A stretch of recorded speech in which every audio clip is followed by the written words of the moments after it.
Hello friends, welcome to defence matrix. तो एक report जो है वो निकल कर सामने आ रही है एरो टाइम हब वेबसाइट के द्वारा, जहां पर ये बताया जा रहा है कि फिलीपींस एयरफोर्स ने अपने फ्यूचर फाइटर प्रोक्योरमेंट के लिए जो एयरक्राफ्ट शॉर्टलिस्ट किए हैं उसमें इंडिया के LCA तेजस का नाम नहीं है, यानी कि एयरक्राफ्ट को ड्रॉप कर दिया गया है। ऑल्दो ये बात भी आपको बता दें कि कुछ न्यूज़ ज़रूर आ रही थी कि इंडिया द्वारा LCA तेजस ऑफर किया जा सकता है, पर इस पर कभी कोई क्लैरिटी नहीं थी कि इंडिया ने ऑफर किया भी है या नहीं, क्योंकि फिलीपींस की साइड से खाली ये कहा गया है कि उनके द्वारा F-16 और ग्रिपेन ही शॉर्टलिस्ट किए गए हैं। पहले भी जब कंटेंडर्स की बात हुई थी तो उनके द्वारा ये कोट किया गया था कि F-16 और ग्रिपेन के साथ दूसरे कंटेंडर भी हैं और दूसरे कंटेंडर में LCA तेजस भी है। ये बात कभी भी उनके द्वारा कोट नहीं करी गई और जून में फिलीपींस एयरफोर्स द्वारा ये बात कही गई थी कि उनको 2 ही प्रपोजल मिले हैं।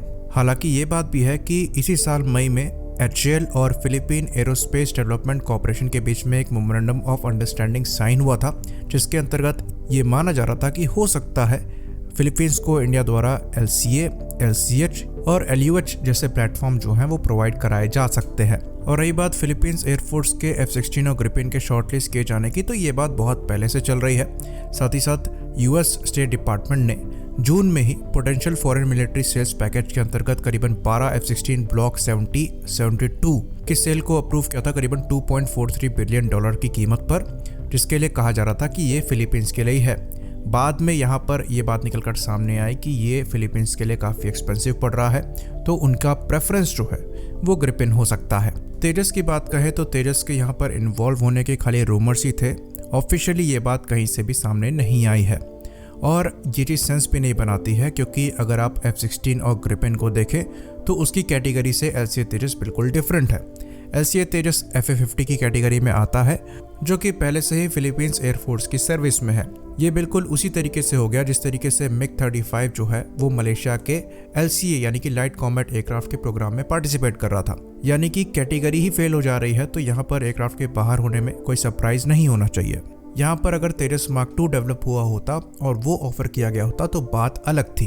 तो F-16V और ग्रिपेन EF जो है वो तेजस मार्क 1A से एडवांस है और ज़्यादा कैपेबल है, क्योंकि उनकी कैटेगरी ही डिफरेंट है। पर अभी भी इस कंपटीशन को आप खत्म मत मानिए, क्योंकि जो फंड्स हैं वो एक बहुत बड़ा इशू है फिलीपींस के लिए। तो फिलीपींस की कंडीशन ये है कि कोविड के बाद से उनकी इकोनॉमी जो है वो नीचे चल रही है, पर जो थ्रेट है चाइना की तरफ से वो भी उनको रेगुलर मिल रहा है, तो उसको भी काउंटर करना उनकी रिस्पॉन्सिबिलिटी यहाँ पर बन रही है। इसलिए F-16V के एक बेटर एयरक्राफ्ट होने के बावजूद और एक प्रॉपर ऑफर मिलने के बावजूद फिलीपींस द्वारा इनको अभी खरीदा नहीं जा रहा है और क्लियरली उनके द्वारा ये बात कही गई कि जो F-16 का प्राइस टैग है वो बहुत ज़्यादा एक्सपेंसिव है। तो यहाँ पर चांसेस जो हैं वो इसके सबसे ज़्यादा अच्छे लग रहे हैं कि उनके द्वारा ग्रिपेन ही लिया जाए। तो क्वेश्चन ये उठता है कि इस पूरी कैलकुलेशन में LCA तेजस कहाँ फिट होता है?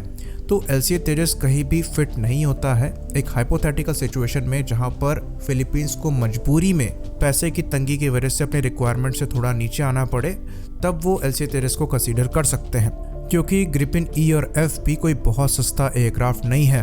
पर फिर कुछ रिपोर्ट्स ऐसे भी आ रही हैं कि फिलीपींस द्वारा इन्हीं एयरक्राफ्ट के डाउनग्रेडेड वर्जन्स को कंसीडर किया जा सकता है, यानी कि F-16 के ब्लॉक 50 और 52 वर्जन्स को देखा जा रहा है और ग्रिपेन के C और D वर्जन्स को देखा जा रहा है। और प्लान ये है कि पहले डाउनग्रेडेड वर्जन्स को लिया जाएगा और पैसे आने पर इनको अपग्रेड किया जाएगा लेटेस्ट स्टैंडर्ड्स पे, यानी कि F-16 को ब्लॉक 70-72 पर किया जाएगा और ग्रिपेन E और F में कन्वर्ट किया जाएगा।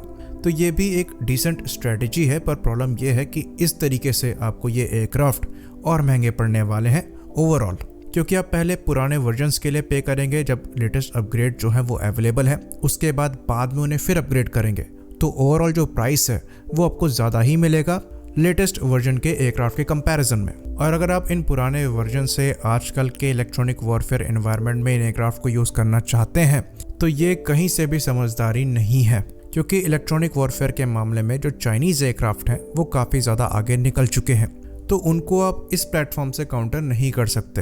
बाकी ये देखने वाली बात होगी कि फिलीपींस द्वारा अपनी फाइनेंशियल कंडीशन को लेकर कौन सा फाइनल डिसीजन जो है वो लिया जाता है। सेकेंड हैंड एयरक्राफ्ट भी बेटर ऑप्शंस हो सकते हैं, जहां पर पुराने एयरक्राफ्ट को लेकर उन्हें लेटेस्ट स्टैंडर्ड पर अपग्रेड किया जा सकता है, पर अब ये फिलीपींस के ऊपर है कि उनको कौन सा ऑप्शन समझ में आता है। आई होप इन्फॉर्मेशन यहाँ पर क्लियर हो। इसी बात पर हम इस वीडियो को ख़त्म करेंगे। लाइक करिए, सब्सक्राइब करिए। जय हिंद।